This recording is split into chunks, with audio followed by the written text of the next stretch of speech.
All right, we should be going live here in a second. We'll see it in your group. Let's test this thing out.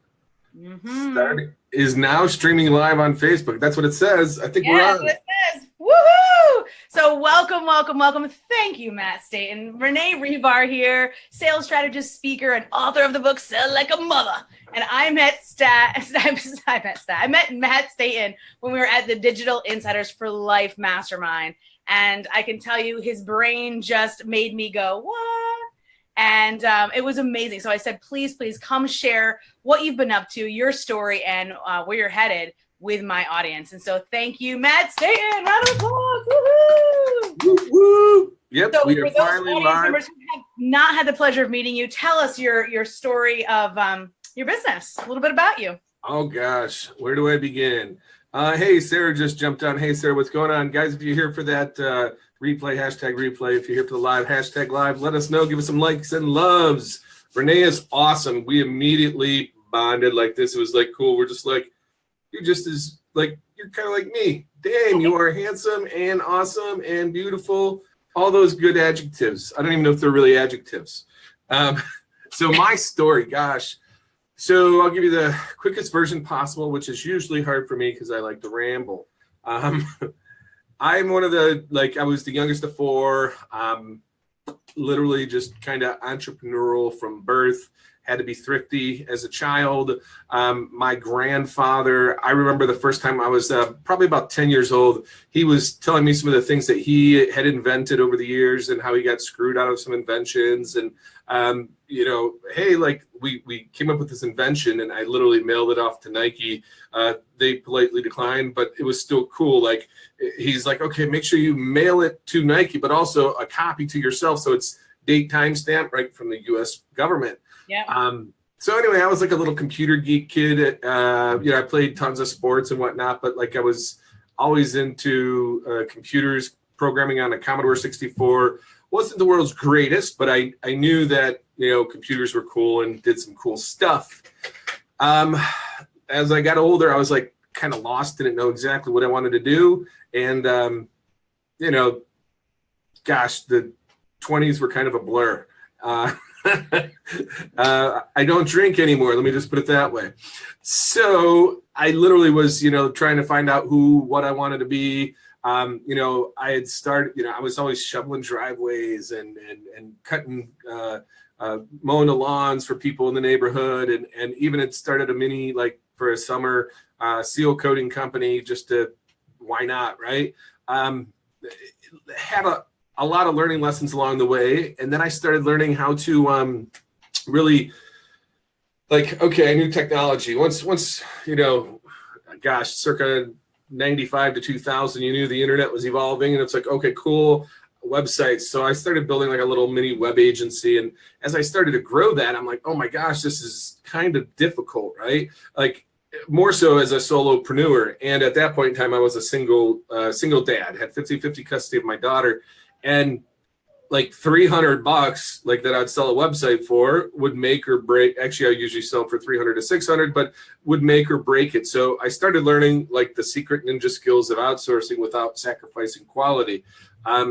Became a ninja at that. So that really helped me scale, because when you're trying to market and do sales and create at the same time, that doesn't scale. You're going to just be stressed out, right? Totally. And, you know, I got into the corporate world because, well, first I went to college. Sorry to even admit that. It was such a waste of time. Part of the reason why I think I had to quit drinking.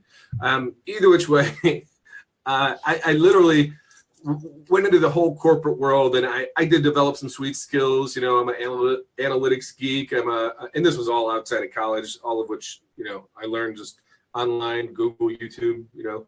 Right. So I started working for a $10 billion company, ran their SEO team, their analytics team. And at the same time, like, I hated the red tape, right? I love to work wherever I'm at, whenever I'm at, wearing whatever I'm at, flying airplanes through the middle of videos, because it's that cool. All right. It might not be that cool, but exactly. I'm drinking my bulletproof coffee. I got my Yeti that may or may not look like. Maybe phallic. Yes, that is the word I was looking for. No, so I started, there was 3 of us, and we had an idea, and it was like, cool, I can do this piece, this piece, this piece, and he could do this piece and this piece. And we created a, the U.S., the largest water damage restoration lead generation agency in the U.S., literally capped out at my 33%. So we did $4.5 million in revenue we did last year. I sold my shares back to the company. So effective January 2nd, I became like no job again. So now I get to start over. I know, it's awesome. So now I have no job, building a brand new house with the wife. Well, though I ain't building shit, paying people to do it, right? I'm king of outsource. Yeah. I can see you like with the hammer now. Yeah, I take the hammer and I'll give it to somebody. Here you go, buddy. Here you go. That's what I did when I was a laborer. I used to do like waterproofing and landscaping, and I was the guy who like gave it to the specialist. But anyway, so like I learned so much along my journey. I don't look at anything as a failure. I look at it as just like, I might not know when and where it's going to come, like to connect the dots. It always does. And even if it weren't, it doesn't matter. Like, I don't take anything personal. So many people tie themselves to their product launch or they think the website looks pretty. And I'm like, it doesn't matter what you think. Like, if somebody wants to buy a website with a purple elephant doing backflips and they're going to pay you a ton of money, tell them that, like, hey, it might convert better without the elephant. But if you like it, here you go. Right? Well, I think that I just want to stop you for 1 second right there, because Matt, I think you're hitting especially something for this audience. This audience is primarily women. And we get, one of the things I work on with them so often is they get so attached to the how and the long term. Well, if I do this now, what will I do in 10 years? I'm like, honey, you might not even be in the same business. The internet might not exist. And if it does, it's not going to look like this anymore in 10 years. So let's just work with what we have right now. And I just love that perspective. When I was talking to you this past week, and I was like, boom, that's it. It's the let's live in the now. Let's be present and let's do the best we can. Let's give them what they want to buy and deliver what they need. So they want a website that converts. You give them that on how they want it. And then you also make sure that it does convert. 100%. And I saw some same recurring patterns as well. And we talked about this a bit, where it's very subjective. Like, I hate the word perfection because it doesn't exist, right? Some people might, look at a car and go, that's perfect. Someone else looks at the same car and goes, that's ugly. So your version of perfect, again, look at Apple. Some people love Apple. I'm a huge fan. I got Apple, I got Mac, everything, keyboards and watches and phones and you name it, right? Right. However, there are plenty of people who hate Apple. If they tried to make it please everybody, they would be broke. Instead, they're like the richest company on earth. They're like the top 30 if they were their own country, they'd be in like the top 20 or top 30. And that's where it's like, you really have to let go. I don't know if it's ego. I really don't know what it is. I don't even care. I just know enough that it doesn't matter, right? You can, and I don't know about you. Raise your hand if you have an iPhone or some sort of digital device, right?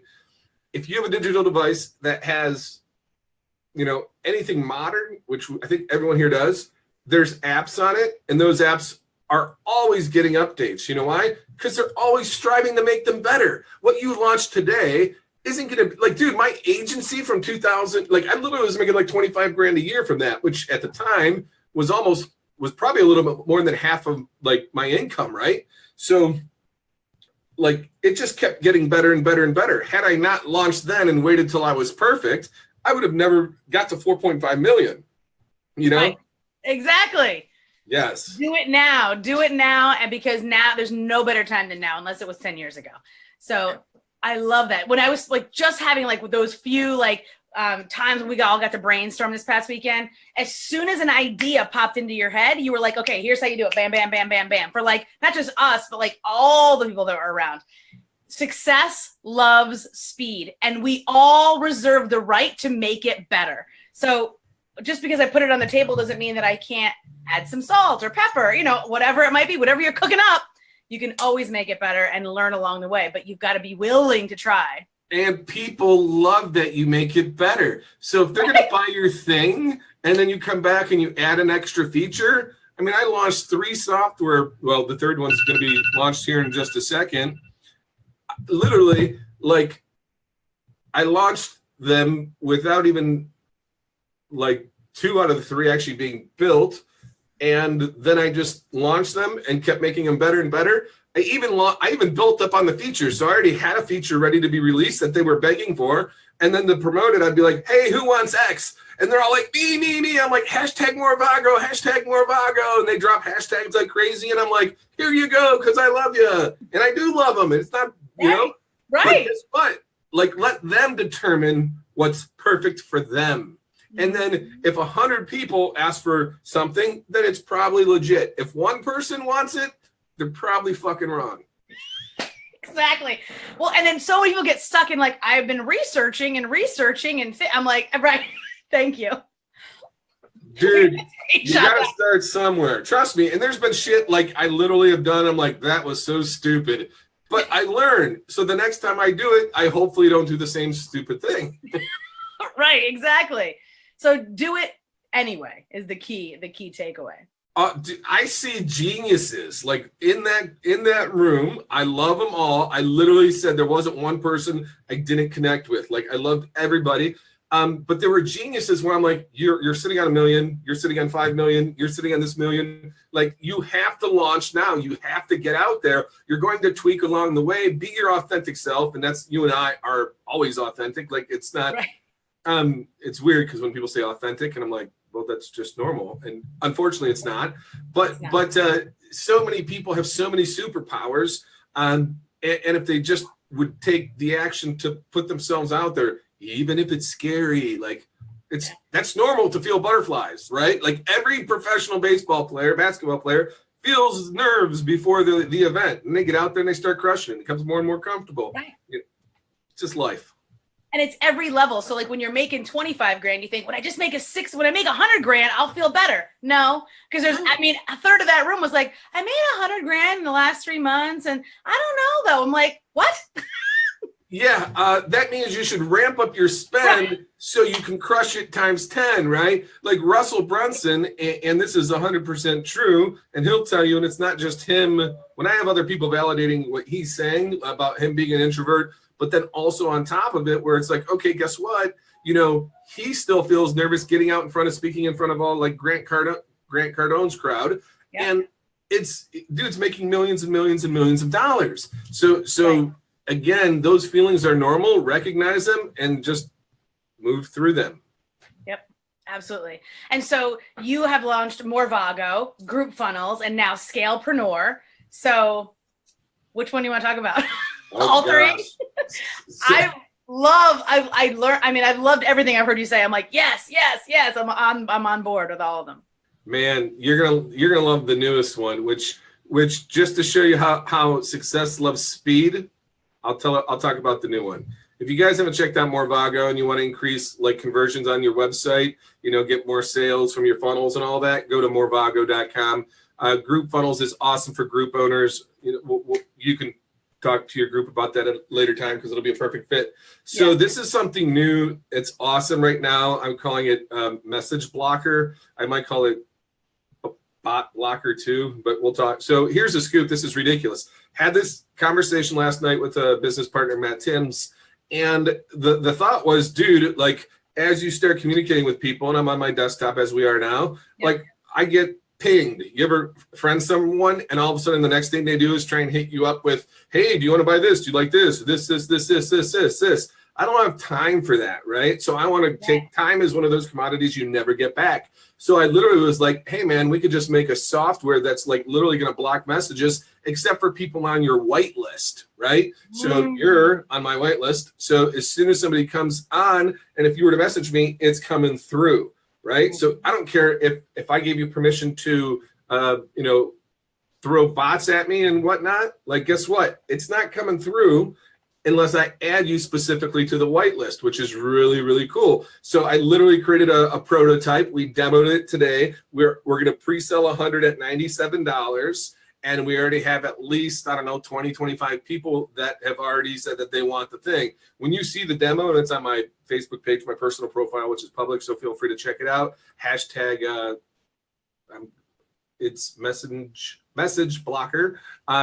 It's trippy because, again, it doesn't actually like, it just blocks it from popping up on desktop. So if you still want to access it later, cool. But if you're crushing some work, I don't want to be pinged. Now, if you're going to reach out to me, I'll be like, hey, you have more access to me than some random I just friend accepted yesterday. Awesome. That is so huge, especially since people are getting more active on bots and more active on Messenger. They're more like, it feels easier and more accessible. We have to put up some kind of fence, but we want to choose that fence. We want to choose who comes in, that filter. That's awesome. That is awesome. This man's mind work. It's like, it's amazing. So let's do the math real quick. So 97 times 100. By Monday, I plan on selling 97 times 100, $9,700 worth of shit with a profit margin of about 90%. And is it going to be perfect? Shit, no. There's going to be more features. People are going to go, I want on, I want off. I want it to default to a blacklist. I want it to default to a whitelist. I want it to be easier to add people to the whitelist. All of those things that people bitch about are great. Let them bitch, right? I'm going to get the tattoo that says, let them bitch, because I get to take their bitches, turn them into features, and they're going to love me. And then I can Abso-freaking-lutely. Yes. create new products too, right? Like, hey, guess what? You want this extra feature? How much are you willing to pay for it? You know, obviously you don't nickel and dime, but if it makes sense, you're like, oh, cool. You want to use this? You know, you get the gist. There's like the basic, then there's the premium, and yes, absolutely. So like Matt's mind works so fast, he can't even verbalize it as fast as like the thoughts are coming and that the apps are coming. Like this is the real example. You're watching it live as we talk of idea to reality. And it doesn't take he didn't need to poll his audience. He didn't need to ask, look at this face. What? Why would I do that? You put it out, as I say this all the time. The best way to know what's going to sell is to try to sell them. Yep. Put it out for sale. People are going to be like, nah, or they're going to be like hungry, hungry hippos. And so if they're hungry, hungry hippos, build it. I will say I did a little bit of polling and more so pre-selling at the same time. And you probably saw the post, which was, look, the feature isn't this feature. I'm a huge person of reverse engineering. So like, look, this feature exists in other forms. So there are things that like block ads when you're going through your Facebook feed. This is specifically to Messenger. So it's really niching down, right? So the concept is already there, but I'm niching down. But I literally came out to people and said, hey guys, I'm 77.42% certain that this is a good idea. Basically, so I want them to go, what's your idea? So I tell them the idea, and they're all like, I want that now, I want that now, I want that now. 7 minutes later, I'm literally, because I've already, even if I literally spent, actually, I take that back. I haven't spent a freaking nickel. Some guy put together a prototype because he wants me to pay him money to develop it, the fuller version. So I haven't even spent a nickel. I'm using a prototype to show the demo, and it's just awesome. Like, again, dude, success does love speed. It does love speed. I love it. So we're going to find all of you have access now, put all the links above of where people can find you. And so primarily it's on your personal Facebook page, which is public. People can find a lot of those things there. You also have groups that they can link into. You're active on your Facebook. I'm always seeing you pop up now that we're friends on Facebook as well. And so I love the live streams that you do. You're always connecting. You're always reaching out, and you're always showing by example how go from idea to reality. Awesome. Yep. Sweet. Guys, thanks for having me. You guys have any questions, drop them in the comments below. I am a huge person about JVs and relationships. Your network is your net worth, and it just makes life more fun. I'm so glad that we met, and look forward to doing a lot more collabs in the near future. Absolutely. Matt, Staton like Dayton. Have a great day. Thank you so much for sharing with the Entrepreneurial Parents Movement. Thank you, Matt. Peace out. Take care. Bye-bye.